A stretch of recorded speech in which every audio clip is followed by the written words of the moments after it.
Okay, so let us continue where we left off. And we were looking at the sutta called the Apana Suta. And it is this sutta that shows the connection between these five spiritual faculties and how they kind of all belong together and how they condition each other here. And we have looked through all five of them, but now come to the very last one here, and the very last link, which is sort of interesting here.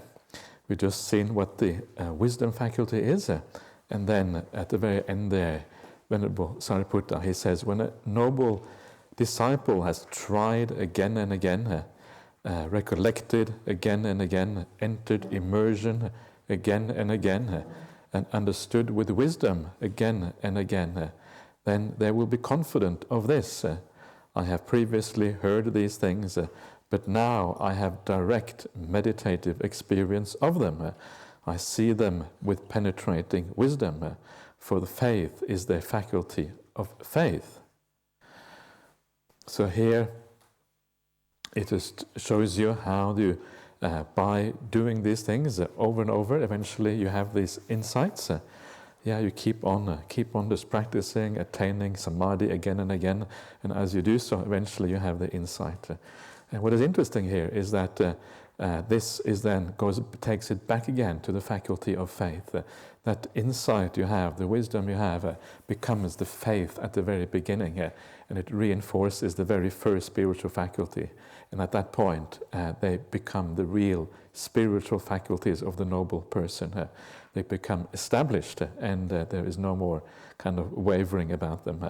So again, it shows this connection between wisdom and faith, or wisdom and saddha, panya and saddha, in the Buddhist teachings, which is quite unique, I think, perhaps to Buddhism, that you have that connection there. So so there you are. That is basically the spiritual faculties, and then the Buddha at the very end, he says, Good, Sariputta. Sariputta, a noble disciple who is sure and devoted to the realized one, will have no doubt or uncertainty about the realized one or his instructions. And then he repeats the sutta word for word in the way that Sariputta has already said it. And the idea, of course, is that by repeating it, he's just kind of giving his approval of the teaching. That's really what it is about. So that is how they work, and now I think what is nice to do now is to have a little bit more look at the idea of the faculty of saddha, of faith, what it means in practice, and how we can use it. And I mention this because it is a very important part of the path.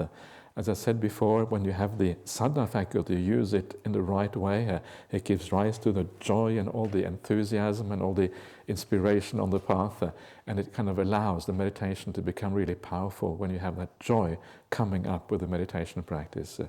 So the spiritual faculty of saddha is very useful. So if you're able to kind of access some of that joy through these methods or means that the Buddha is talking about, then the path becomes so much more interesting. It's good to meditate, it's nice to be peaceful, but getting the joy, and that is where it really starts to become very nice and very otherworldly. You start to enter the spiritual realm in a very real sense at that particular point. So there are a number of suttas that talk about this. And one of these suttas is called the Maha Sutta, which is the next one from the Anguttara Nikaya, the numerical discourse. And this is the sixes. Numerical discourse are grouped into numbers, each number being the number of items in that sutta. So there's the sixes, there's all the suttas with 6 items. The 10th sutta. Mahanama was the cousin of the Buddha, and there's a nice story in the Vinaya about Mahanama.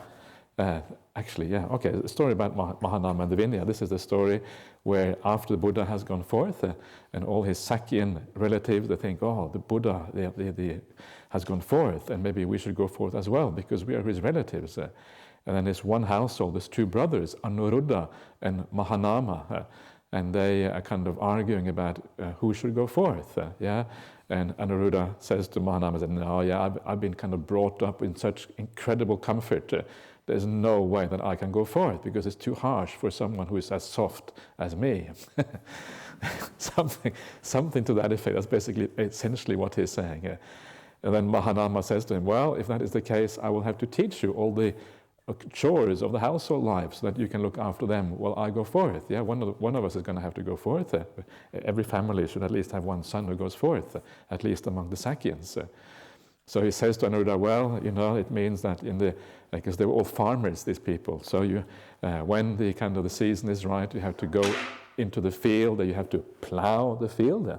And after having plowed the field, you have to sow the seeds. And after sowing the seeds, you have to let the water into the seeds. Then you have to drain the water out of the fields. Then you have to weed the fields for all the weeds. When it's all ripe, you have to mow the field. Then you have to kind of take all the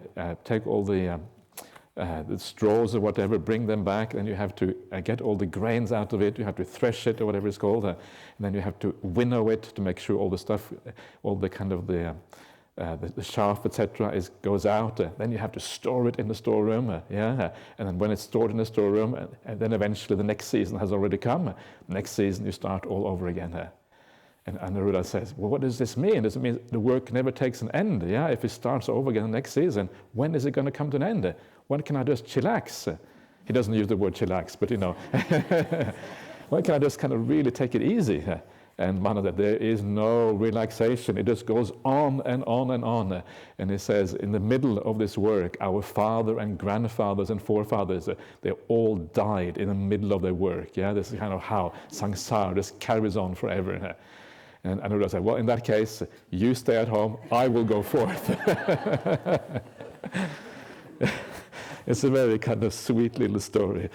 See, Anuruddha is trying to get out of the work, whatever best way to get out of the work, and he decides to go forth. And that is the story. So Mahanama is staying in the household life, but he is still very wise, and he ends up becoming a stream enterer. And when the Buddha is visiting Kapilavatthu, he then approaches the Buddha and they have a conversation together. And this is the conversation between the Buddha and Mahanama that we find here. So, on one occasion, the Blessed One was dwelling among the Sakyans at Kapilavatthu in the banyan tree park. Then Mahanama the Sakyan approached the Blessed One, paid homage to him, sat down to one side, and said to the Blessed One, Bhante, how does a noble disciple who has arrived at the fruit and understood the teaching often dwell? Yeah, dwell here, viharati, can also be understood as meditate. Yeah, how does he often meditate is one way of translating that. You remember that word I talked about the other day, diva vihara, the day, the day's abiding. It really means the day's meditation practice. So vihara often has the meaning of meditation, and sometimes it is a synonym for samadhi itself. The noble disciple who has arrived at the fruit and understood the teaching, this is the sotapanna, who has realized fully with their own insight what the teachings are about. So he's basically saying here, I am a stream enterer. I want to know what to do, how to use that to the best benefit. And as always, when you see these teachings, you may think that they are not really relevant if you're not a stream enterer, but they still are. It's just that you can't do it quite as fully as a stream enterer, but it's still relevant. Some of the ideas are still basically the same for how you practice. So this is what the Buddha says. Mahanama, a noble disciple who has arrived at the fruit and understood the teaching, often meditates in this way. And he gives 6 types of meditation here. And I've taken out 2 that I want to talk about, and I will talk about one of the third ones later on. Here, Mahanama, a noble disciple, recollects the Tathagata, in other words, the Buddha. Thus, the Blessed One is an Arahant, perfectly awakened, accomplished in true knowledge and conduct, fortunate, knower of the world, unsurpassed, trainer of persons to be tamed, teacher of devas, of gods and humans, the awakened one, the Blessed One. And then it goes on about how that gives rise to joy and all of that if you do it in the right way. So that is the purpose of this. And again, as I mentioned before, this is that very famous verse that we very often chant in Buddhism, Itipiso Bhagava Arahant Samma Sambuddho, etc. That is that verse there. So this is how the Buddha himself recommends that we should recollect him. So if you think about the Buddha, this is the ideal way. Yeah? And so before I talk about this, because this is kind of the Buddha as the awakened person, I want to continue a little bit on the what I mentioned before about the Buddha being in many ways an ordinary person just like the rest of us. And I always kind of like to say that it's important that we put the Buddha on the right kind of pedestal, not on the God pedestal, but the perfected human being pedestal. And that makes a big difference to put him on the right pedestal, because we should always be respectful, but we should also think about the Buddha in the right way. And in fact, it is far more there to respect if you are a perfect human being than if you are a God. If you are like the Christian God, well, you have always been the Christian God. It's not your fault that you became the Christian God. You just happen to be like that always. Yeah, nobody can praise you for being the Christian God. And still, Christians, they go around praising their God as if that God is really kind of has done something marvelous. Actually, it's always been God, always been like that. Hasn't done anything at all. So it's not really all that much to respect. The reason why you respect the Christian God is because you see the Christian God as so powerful. Yeah, so you say, oh, please help me. Yeah, big Father in the sky, your mother in the sky, because you can sort things out for me. That is why you respect the Christian God. But a Buddha is actually someone who, through their own effort and through their own practice, has been able to achieve something astonishing. Finding the very meaning of life, finding the end of all suffering, finding happiness, finding the solution to all the problems that everyone is seeking to discover in their life, that is really worthy of something special. Someone who actually has kind of navigated life in a very profound way. The Buddha wasn't born like that. The Buddha is not a god. The Buddha is very different from the god of most other religions because he has done the practice and discovered this on his own right. To me, that is really worthy of respect. But someone who has always been a god, it doesn't, I don't know, to me it's just, okay, you've always been a god, why should we respect you? You haven't done anything at all, really. Okay, you created the universe, but I mean, so what? You just kind of went bang, you kind of whizzed your little wand and you created the universe. It's not such a big deal. Yeah, actually, that was a big mistake anyway to create the universe. So I'm not sure why we should praise you for that. So anyway, so to me, what the Buddha did, I'm being perhaps a bit facetious and silly, but to me, the idea of what the Buddha has done is really special and very unique in the way that nothing else really is. So this is one of the reasons we should put the Buddha on the right kind of pedestal to understand what exactly it is that we are respecting. What are we really respecting? What we are respecting is a human being who has been able to take his ordinary human status and then actually have some very special insight into the nature of reality. And that idea that the Buddha is human, it comes out in so many places in the suttas. We have already seen how it comes out in the idea that the Buddha suffers from old age and sickness, just like other people. He has a physical body, just like everyone else. The idea that the Buddha can live on for an eon, I think it is one of those things that are not even remotely true, but it kind of just and it destroys some of that naturalistic thing that we see again and again in the suttas. So he has a human body just like us. This is one of those things that make him very human. Second thing is that he has kind of similar problems to what we have as human beings. When he started out on his path, he had, defilements of the mind. He talks about those defilements specifically, how he overcame them. He talks about having difficulties in entering samadhi. Yeah, that's another kind of amazing thing. He talks about all the upakilesas, the refined defilements that get in the way of samadhi practice. He talks about having wrong view. He talks about having to give up his family while his parents are weeping. Yeah, anyone who's become a monk or nun knows what that is like, because that is what is almost a universal experience. Please don't become a monk. Why are you becoming a monk for? That is the last thing we want you to do is become a monk. No, don't go. The Buddha had exactly the same problem. It's kind of these universal aspects of human existence, it seems. Again, this is very something you can relate to. You can really relate to this person called the Buddha in so many ways. He is immersed in the same kind of reality that we are, and that is why his teachings are so relevant to us. He understands us in a very profound sense. There's another aspect with the Buddha which also makes him very human, and that is how he relates to people very often. You may think that the greatest spiritual genius in human history would be someone who is really aloof, who just sits on a high platform. I sit on a very high platform. It's probably embarrassing because the Buddha probably sat much lower than I do. So we kind of, but the Buddha, the way you meet him in the sutras, he would sit at the root of a tree and probably just have a sitting cloth with him. Yeah, I have exchanged a sitting cloth for this high platform. And he would be very simple, and you go up to him, and then you kind of bow down, and everything is very straightforward, and you have a very direct and immediate relationship with him.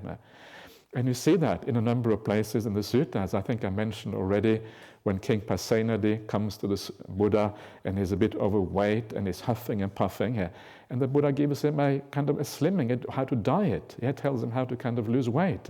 This is the world's first weight loss regime. And it comes from the Buddha. Yeah, it comes from of all people, it comes from the Buddha. It's astonishing. And of course, the point is that if you are someone who people respect, they will ask you for these questions. Yeah? Oh, please, Buddha, how can I lose weight? I'm an Arahant. Don't you understand? You can't ask questions like this from me. And he doesn't say that. He actually he shows him what to do. This is kind of the remarkable thing. He's very human, and he relates to people in a very natural way. And then there's the other really nice example where this is also with King Pasenadi. King Pasenadi comes to the Buddha, and while he's there with the Buddha, this man, one of his attendants or whatever, comes up to King Pasenadi, and he whispers in his ear. And then after he has whispered in his ear, King Pasenadi looks down, he looks really glum and sad and doesn't want to look up. And the Buddha asks him, what's the problem? And King Pasenadi said, well, this man who came up to me, he just told me that my favorite wife, Queen Malika, she's given birth to a son. They didn't have ultrasound in those days. They had no idea what the gender was going to be before the baby was born. Just given born to a son. That's why I feel so sad. And then the Buddha says to him, he says that, well, a daughter, no, my wife has just given birth to a daughter. That's what I wanted to say. Given birth to a daughter. It looks really glum and sad. And then in India those days, son was it was all about. It was all about having a son. Daughters were not really valued. So the Buddha tells him, well, a daughter can turn out better than a son. Yeah, it depends on the character of the person. You can have a good daughter and a bad son. Much better to have a good daughter than to have a bad son. And another kind of very ordinary thing here. But it is also very beautiful in a sense, because it shows you the kind of care for people, the care for individuals. And of course, it's also a very modern kind of outlook, the idea of, if you like, you value people for their character. You don't value them for kind of external things like gender or wealth or intelligence, that kind of stuff, but you value people for their character rather than all of these other superficial things in life. So it's also a very modern outlook, which is also very nice. And one of my favorite places where the Buddha really kind of acts as one of the an ordinary monk in a sense, together with his own monks. Very often the Buddha would walk out in the monastery and he would walk around to the various dwellings and he would see what the monks were up to. Yeah, and sometimes he would not be very impressed. Sometimes he would be impressed. Sometimes he would praise a monk for, yeah, that's good what you're doing.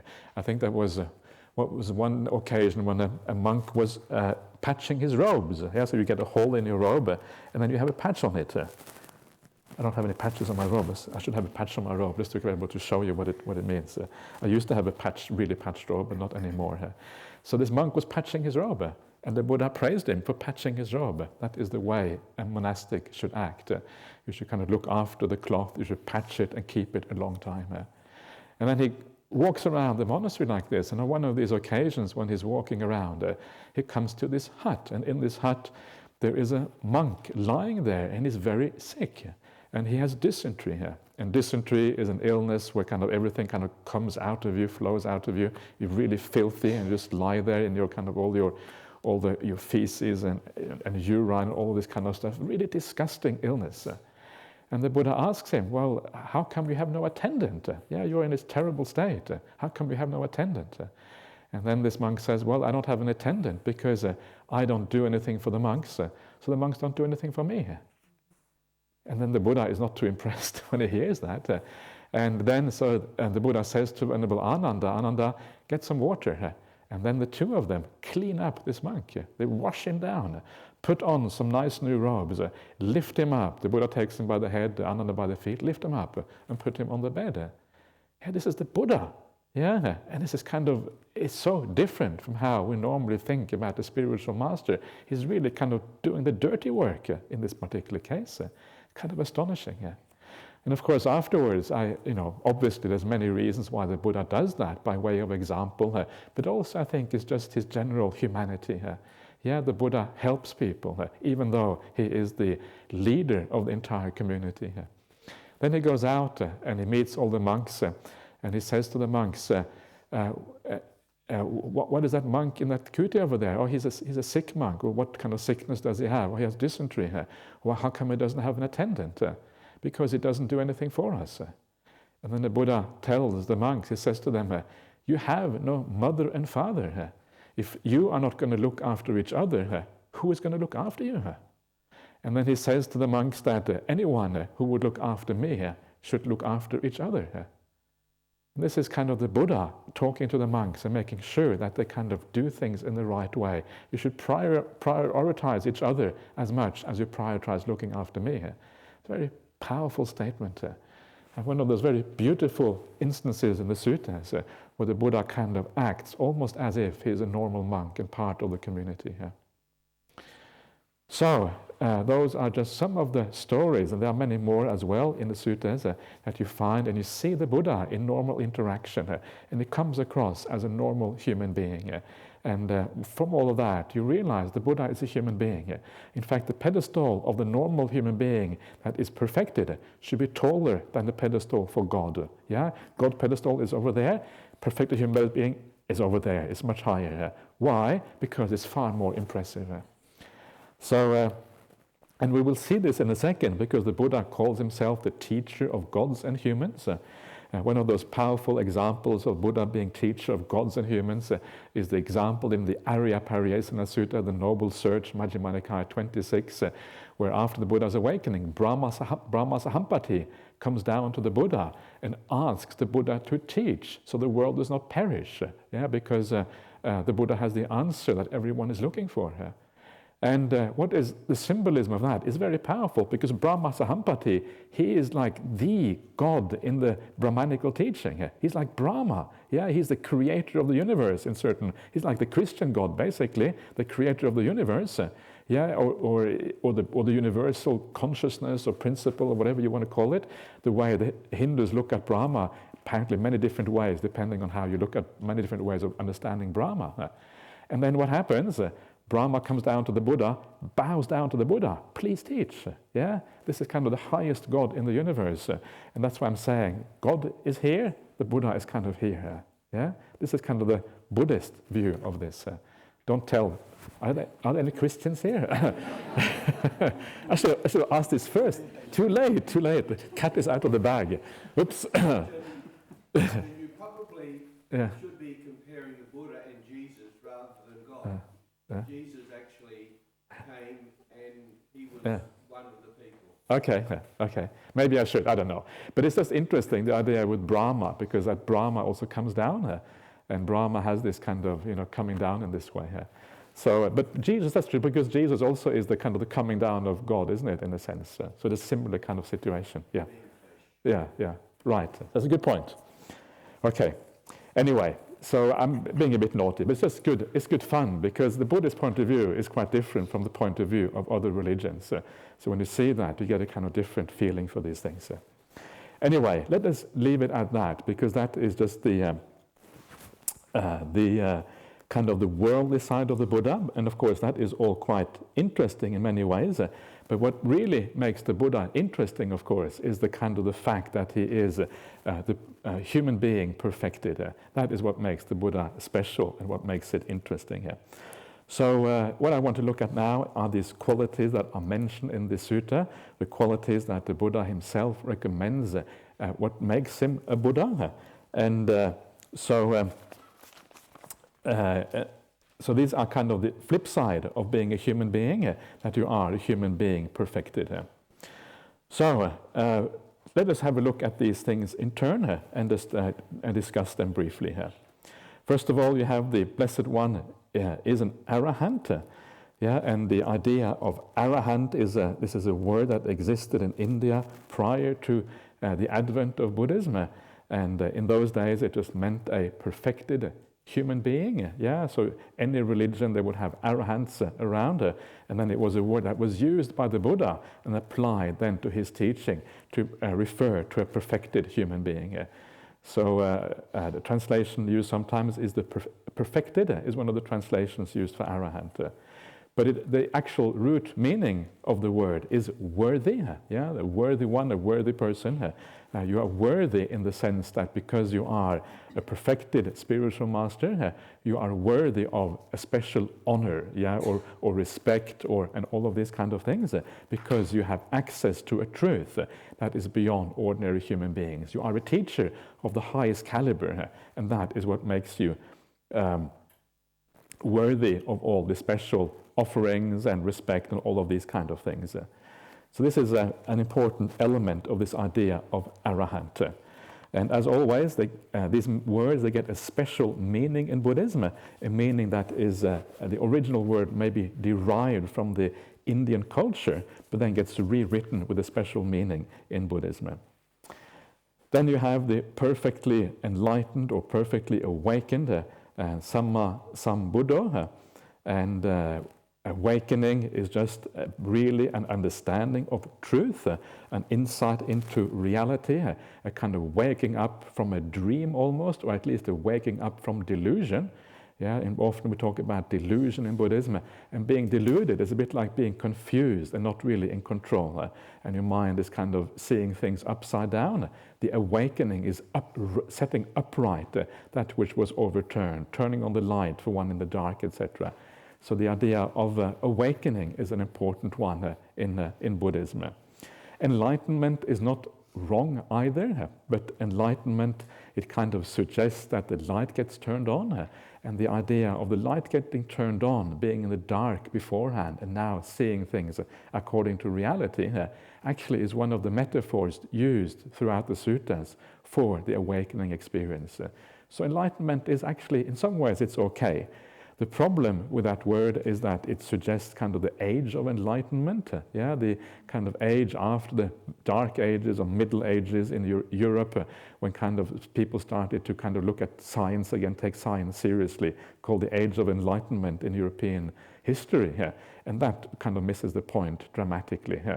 So in some ways, the idea of awakening is better because it is also the immediate meaning of the word Buddha. Bujjati means to awake.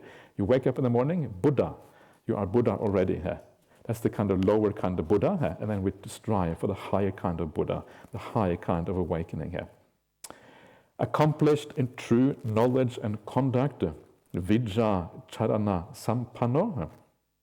And here we have this idea of Vijja again, and the idea of Vijja is the idea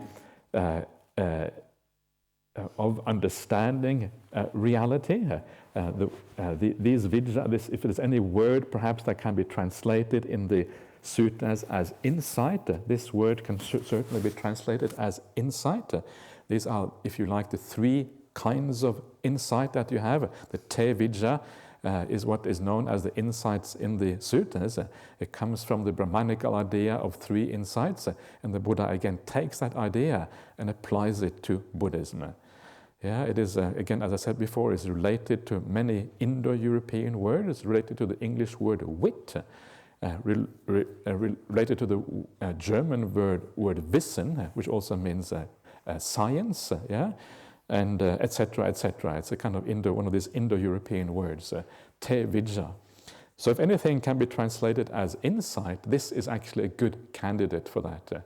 Usually we translate the word vipassana as insight, but it is not clear that vipassana should be translated as insight, because insight really in English means a moment of sudden seeing. Bang, you have an insight into something. And it is very close in meaning to panya in Pali, wisdom arising. Wisdom comes like a flash, yeah? Suddenly you see, suddenly you have an insight into something. It changes your psychology. You look at the world in a new way.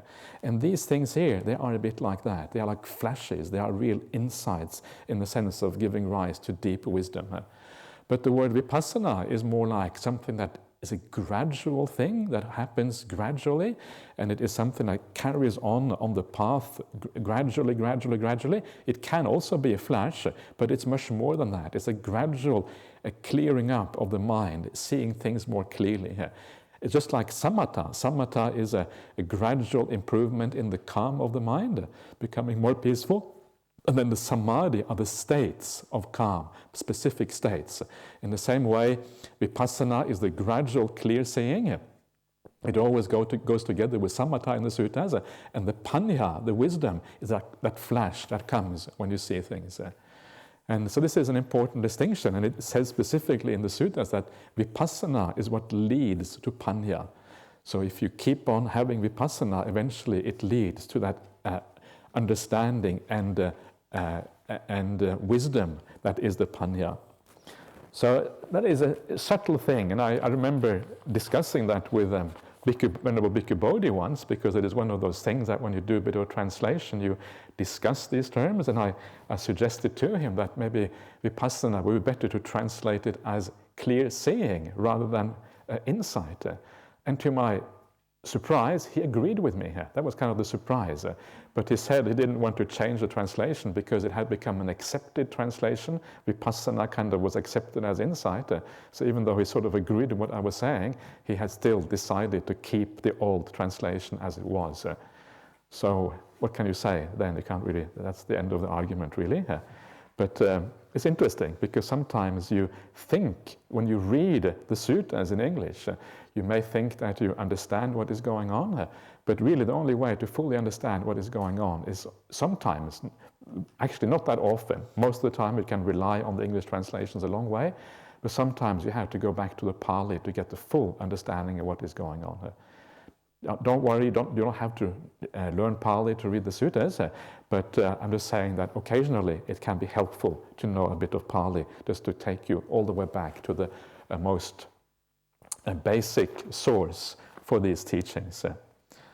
So what are these te vidyas? And the te vidyas, of course, in Buddhism is the recollection of rebirth, the understanding, the recollection of past lives, seeing rebirth, seeing the laws of karma, and then the final awakening experience of the Arahant. These are the te vidya. These can be called the three insights, if you like. Yeah. So this is kind of the final, the real awakening, the real understanding that ultimately matters in Buddhism. These three things are always mentioned together in the suttas, and they, as I mentioned before, with the simile of the chick coming out of the shell, it shows you how important these insights actually are. These are the real discoveries on the Buddhist path, are these three insights. Because these are the things that changes your outlook so dramatically as a consequence. So what is also interesting about this, here it says, it talks about vidya charana sampanno, endowed with both insight and also with conduct.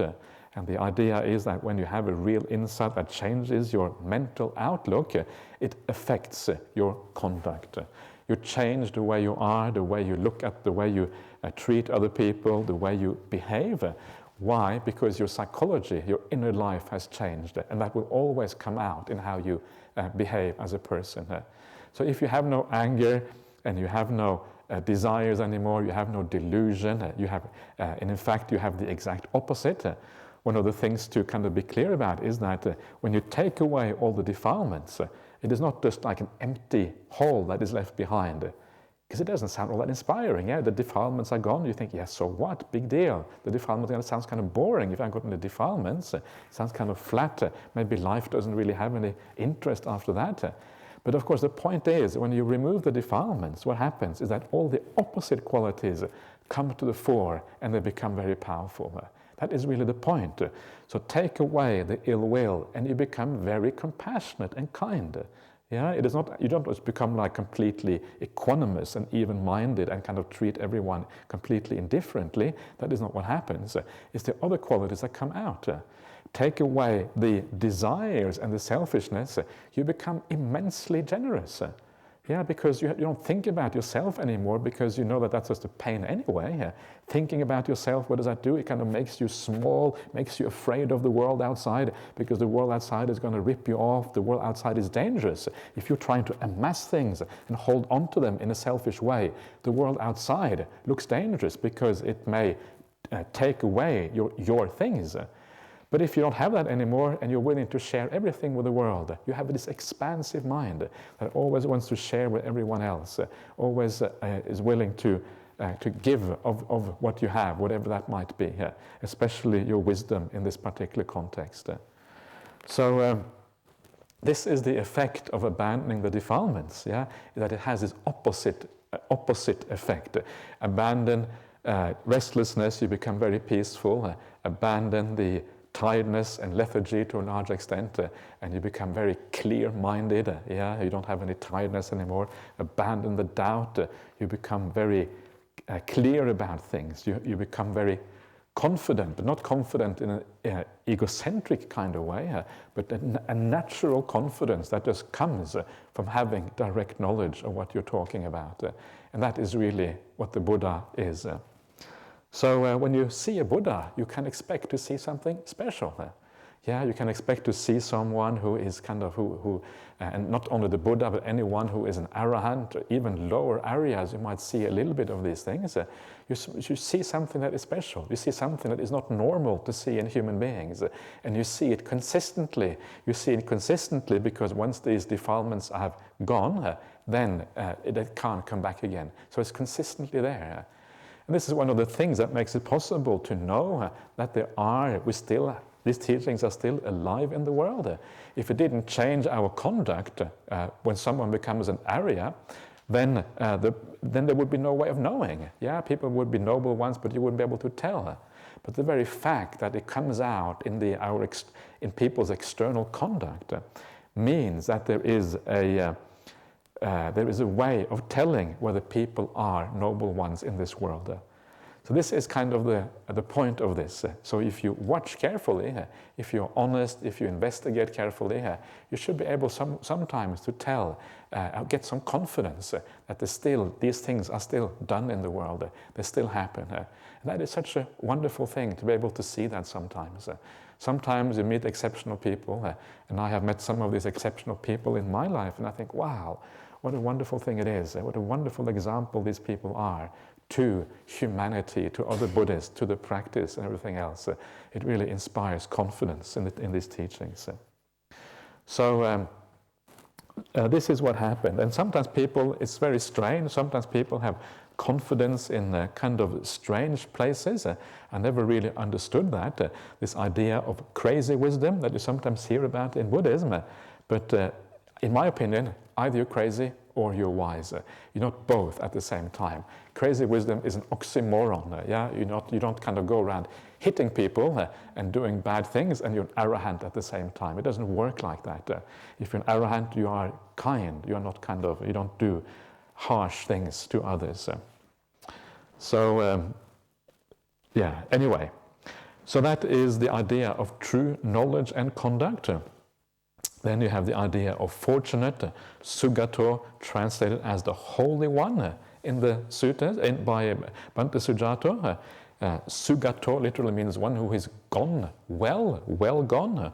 And it can refer maybe you could translate it as the happy one. That's been a suggestion I've had before. I'm not sure. The happy one, why? Because you have gone to a good destination. It means you're happy. So that is one possibility. But it is really just another epithet of the Buddha, and it is very difficult to know exactly how it was understood in ancient India, because the meaning has kind of got a bit blurred by 2,500 years. But something like that. knower of the world, loka vidu, another one of the important ways of describing the Buddha. Knower of the world can be understood in a number of different ways. It obviously means things like understanding rebirth, understanding all the ways that you get reborn in different places. Maybe it means understanding the universe. Maybe it means understanding the world of humanity, understanding the various kinds of religions and sects and whatever there is, and understanding how all of these various theories, how they come out and what they are based on, how they compare to the Dhamma, and all of this. This is kind of understanding the world. But the main thing really with this, and the reason why the idea of rebirth is so important to understand, it's a similar kind of thing. The main thing about this, the main insight that this relates to, is the idea of happiness and suffering here. Yeah, and because one thing is to understand the happiness and suffering that is you can have in human existence, but if there is such a thing as rebirth, you need to know everything that there is to know about happiness and suffering. If you are going to make a decision on where happiness is to be found, where suffering is to be found, and to understand it fully, you have to know the full scope of happiness and suffering. So what it really means, the idea of understanding rebirth, understanding the various rebirths you can have, understanding the path that leads there, is really just to have a full understanding of samsaric happiness and suffering. Without knowing that, you can't have the full picture of what happiness and suffering is. So you may wonder, sometimes people wonder, how can I relate to the happiness or suffering of beings born in a different realm? How can that make any sense to me? And it actually is not that hard to make sense of these things. And I will just briefly mention how I like to think about this. In the human realm, we already have a kind of a wide variety of happiness and suffering. You have people who live in very poor, difficult circumstances, who maybe don't have any education, they're very poor, they are sickly, maybe they live in a violent situation in the war zone or something like that. And then you have the opposite end of things, people who are kind of wealthy and live in a good place, in a good country, we have good social services, and you are intelligent, got a good education, or whatever. There's a big difference in humanity. And then you have all the people in between. And then thinking about other realms is just an extension of that difference that is already there. Instead of stopping at the poorest, most kind of destitute person, you go further down, much way below that, into a much worse situation. If you take the person in the best possible position in this planet, you just take it way beyond that, and that is kind of how you extend this idea. So it's really just an extension of what we have already here. It is interesting, in the suttas, the word deva is usually used to mean a god, but the kings are also called devas.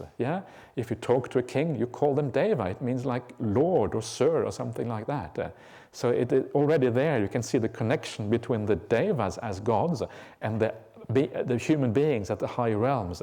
There's a similar connection because the movement is in the same direction towards a higher degree of happiness, a higher kind of existence. So that is really all it is. So you can imagine if you die, if you get reborn in a Deva Loka, what does that feel like? Does it feel alien or strange? No, it doesn't. Suddenly you're just there. Oops, Deva, I'm a Deva. Okay, that's quite nice. Yeah, it's pretty cool to be a Deva. You've got this kind of light, nice body. It's not as heavy as this human body. It's kind of nice and maybe bright, maybe a bit translucent. You can fly through the air, just kind of bang, move here, go there. Wow, I can fly through the air. I couldn't do that before. I'm going to put this heavy human body. Maybe you have much more happiness, much more enjoyment. You go to the Nandana Grove. The Nandana Grove is where the Devas go to enjoy themselves. You hang out in the Nandana Grove, listen to Deva music. I don't think it's harp music. It must be much better than that. I don't believe it's harp music. It must be, I don't know what it is. What is, probably, I don't know. Okay, I'm not going to go there. Some kind of nice, so you enjoy yourself and whatever. And that's how we are a Deva. Or if you have not lived so well, you get reborn, you find yourself to become a ghost. Oops, I'm a ghost. Oh no, that's a bummer. I'm a ghost. That is really bad. And then you suddenly find yourself being a ghost and you wander around in a kind of miserable ghost realm. Everything is really kind of not very nice. It is not as bad as the animal realm. The animal realm is even worse, but it's not nice to be reborn as a ghost. Yeah, you get a little bit of meager food. You're always kind of a little bit hungry. You can never find enough food. The sun is really hot and the trees don't give much shade. That kind of stuff. That's kind of the ghost realm for you. It's pretty miserable. And you think, oh no, why did I do those bad deeds? Now I have to wander around as a ghost. So I hope my relatives do something good for me, so I get some good merit and I can rejoice in their good actions. Please, please, children, please do something nice for me so I can get some good merits. And this is how the ghost realm, what the ghost realm is like. It's bad news to be reborn in the ghost realm. But remember, it is just you continuing. Yeah, there you are. You suddenly find yourself being a ghost. So this is what it is. It is nothing really kind of astonishing about it. It is just you carrying on in a new way. So this is what the Buddha sees. He sees the whole potential for suffering and happiness in the universe. Every kind of possible rebirth, how you get there. He understands how impermanent it is, how unreliable, how there is no way you can go to a corner of the universe and hang out there forever after. It doesn't work like that. Before you know it, you get reborn somewhere else. Before you know it, you're no longer a Buddhist. You become influenced by some terrorist and you start doing terrorist activities. Yeah, it's hard to imagine, isn't it, to want to do terrorist activities, but it could happen to any one of us. The wrong influence, the wrong kind of conditioning, and you can do whatever anyone else can do in this universe. And this is how you start to have compassion for the people who do really bad things, because everyone has the potential to do crazy things. Given the right, or maybe we should say the wrong circumstances, it can happen to each one of us. So this is it's a beautiful way of thinking, because it gives rise to more compassion and understanding, even for people who do terrible things in this world. So when the Buddha sees all of this and he weighs it all up, this is what it means: full understanding of human happiness and suffering. And then that is where he can make the decision what to do. Is it really worthwhile or not? And of course the Buddha realizes there's a whole heap of problems, whole heap of suffering. So his mind leans towards the exit from all of that, and he makes therefore an end of samsara, and then discovers the ending of all suffering as a consequence.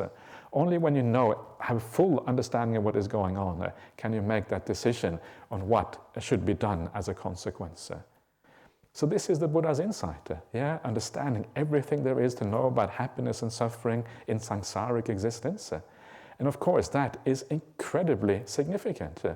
If you look at human life or animal life or ghost life or deva life or any kind of life, everything that drives us is based on our feelings.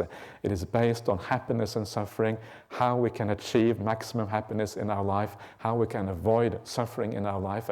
Everything is based on that. That's why you come here to Jhana Grove. Yeah, you come here to hopefully find some peace of mind and find some spiritual happiness or whatever. That's why I teach these suttas, because I think this is going to be good for me. If I did, maybe also because I want to be, hopefully people also enjoy these things. But it is always based on this idea that it will lead us somewhere positive.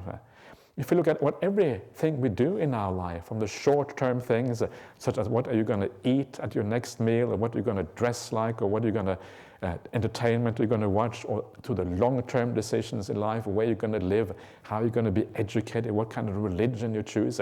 Everything, absolutely everything, is driven by these feelings that we have. We want to move towards more happiness and away from suffering. If it wasn't for that, life would be completely meaningless. Feelings are the thing that gives life meaning, and they drive the craving, the drive the desire. So if the Buddha has understood everything about that, then he has understood everything there is to be understood about life itself. Once you understand happiness and suffering fully, you also fully understand the very meaning of life, because that is what gives life meaning. That is what drives us to do everything we do in this existence.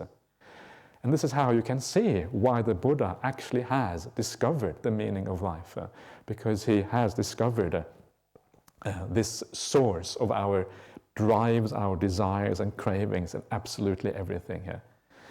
So loka vidu is a very important thing, and that is what it comes down to, the understanding of happiness and suffering.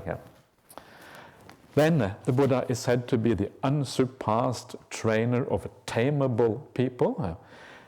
People who are tameable, they are people who have an interest in the spiritual life. They are tameable. If you are no interest in the spiritual life, you cannot be tamed.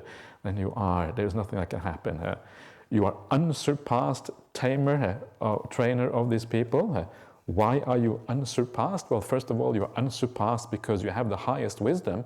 You fully understand happiness and suffering.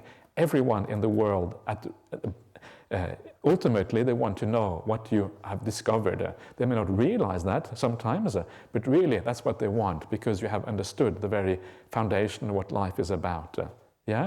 So this is why you are the highest kind of teacher, because you have the highest insight. But you also have the highest insight because he has compassion. And this is one of those things that is so fascinating about the Buddha, is that when the Buddha's, after his awakening, all the Buddha probably wants to do is just to kind of, sit down, enter deep states of meditation, do that until the day he passes away, because that is where a Buddha or an Arahant finds the highest happiness, in the deep meditations of the jhanas and deep samadhis. But instead of doing that, he decides he's going to share his discovery with humanity. He's going to wander around the planet for 45 years to all kinds of different locations, and then teach people, because he knows that they are desperate to find these answers that he has discovered. And there's something very beautiful about that. The Buddha gives up, to some extent, his own happiness so he can help other people. There is nothing for the Buddha to be gained by teaching others. He doesn't gain anything because he doesn't really want to be around people. He doesn't want to have to teach others because it just takes away from his own peace and his own happiness in a way. He does it simply out of compassion, because he wants to be helpful, because he wants to share what he has discovered with humanity. And that is very interesting, because what it means is that when the Buddha teaches the suttas, he teaches it from an incredible high degree of purity. There is no vested interest. He doesn't get anything out of it. He only teaches things because he knows it is going to be for the benefit of his listeners. So the teachings are very pure. There's nothing in there to flatter the ego of his audience. If you are a teacher and maybe you depend on the income that the students give you, or your livelihood depends somehow on being a teacher, you might kind of say things that kind of help that to come about, somehow. If whatever it is, most teachers, they have some vested interest in what is going on when they teach. It is very difficult to teach completely without vested interest. And whenever there's a vested interest, because you teach in a certain way, maybe to affect the audience a little bit, or to have some kind of influence, it means that the teaching is a little bit compromised as a consequence. It is compromised by that vested interest. But when there's no vested interest, there is like a negative vested interest, because the Buddha would rather do something else. It is going to be very pure. And all you see there is only not to impress anybody, not to manipulate anyone, not to make anyone do anything in particular. It is only out of compassion. And when you think like that, you start reading the word of the Buddha, you start to look at it in a different way, because you take it on board in a way whereby you know that this is spoken purely in your and everyone's best interest and for no other reason. So these little thoughts like that make these teachings come much more alive. They are the most profound wisdom about happiness and suffering, and there is no vested interest. They are purely motivated by compassion and nothing else. So this is what makes the Buddha such a powerful teacher. There is another thing that I always like to point out about these teachings that also make the Buddha a very special teacher. And that is the fact that when the Buddha started teaching 2,500 years ago, he set in motion the wheel of the Dhamma. So he knew that he was starting this wheel of the Dhamma, and because he specifically says that in that sutta, the wheel of the Dhamma is set in motion. So he knew that he was starting this thing that would go down from one generation to the next, from one culture to the next, from one country to the next, from one century to the next, passed on from person to person, teacher to student, and on and on and on. He knew that because he probably knew that these teachings would be irresistible once they were kind of given out into the world. And because he knew that, he taught in a way that was not just relevant for the audience in front of him. Of course, the audience in front of him was maybe the primary students, but he taught in a way that he gave a universal message that was equally applicable, equally useful for anyone in the world, because he knew this wheel of the Dhamma would roll out into the world for so long into the future. So he knew, there would be people down the centuries. He knew that there were people in other cultures. He knew that there would be, maybe he knew in a sense that there would be people in Jhana Grove, listening to his teachings 2,500 years later. Not specifically, but he knew it by implication. And because of that, he gave these teachings in such a way, he gave them a universal feel to them, that anyone is able to actually understand what is going on. And when you think like that, you are actually a direct disciple of the Buddha, because the Buddha thought of us when he gave these teachings 2,500 years ago. He thought about the future. He thought about people in different cultures. He thought about us. So remember that when you read these teachings, the Buddha is actually thinking about you. You are part of his audience. When he gave these teachings 2,500 years ago, he specifically thought about anyone who was interested in these teachings in the future. So when you read these teachings, you are the disciple of the Buddha in a very immediate sense, because you were already the intended recipient of these teachings 2,500 years ago. Think like that, and it kind of makes these things far more alive. These are not some dead things that were taught to other people 2,500 years ago. They are intended recipients, are still alive in the present day. So these ways of thinking just make the suttas come alive. They're taught out of compassion. We are all the intended recipients of these teachings. They have the highest kind of wisdom that is possible for humanity, because they really see what every one of us wants. And thinking like this makes these things come alive, and they give you a feeling for who the Buddha was as a person. So, unsurpassed trainer of persons to be tamed, teachers of devas and humans. And again, the idea here is that the Buddha teaches of devas and humans. Very often we think of gods as if they may have a lot of wisdom and insight, but very often they don't. You just get reborn in a higher realm because you have a little bit of wisdom, because you have obviously lived well or whatever. But just because you are kind of powerful and splendiferous doesn't mean that necessarily you have any wisdom. It just means that you're powerful and full of splendor. That's really all it means. It doesn't necessarily mean you have any wisdom. I'm not going to get into that story. It's getting too late for those stories now, but it is true, So sometimes we get blinded by the splendor of things. You have some kind of insight. Maybe you see a god or something like that. Sometimes you hear people saying they have seen a deva in their meditation, or they have seen some god figure, or you may hear the Christians arguing that they have seen God, and all of these things can very often be similar kind of visions. You have seen something, and you're blinded by the splendor of it, and because you're blinded by the splendor, you forget to ask whether that being really is wise or not. But wait a minute, are you wise? You may be astonishing, amazing, you look really kind of remarkable, but have you got any wisdom? And they probably would say yes, so then you are back to square one. But the point is that just because something is amazing and marvelous doesn't mean that there is any wisdom there. So this is what the Buddha is kind of the point here. The Buddha says that this wisdom inside I have attained is at the top of the hierarchy. You can't have any more profound insight into the nature of the human condition that what I have attained. So that's why the gods often do become disciples of the Buddha. Like Sakka, for example, is supposed to have been a stream enterer.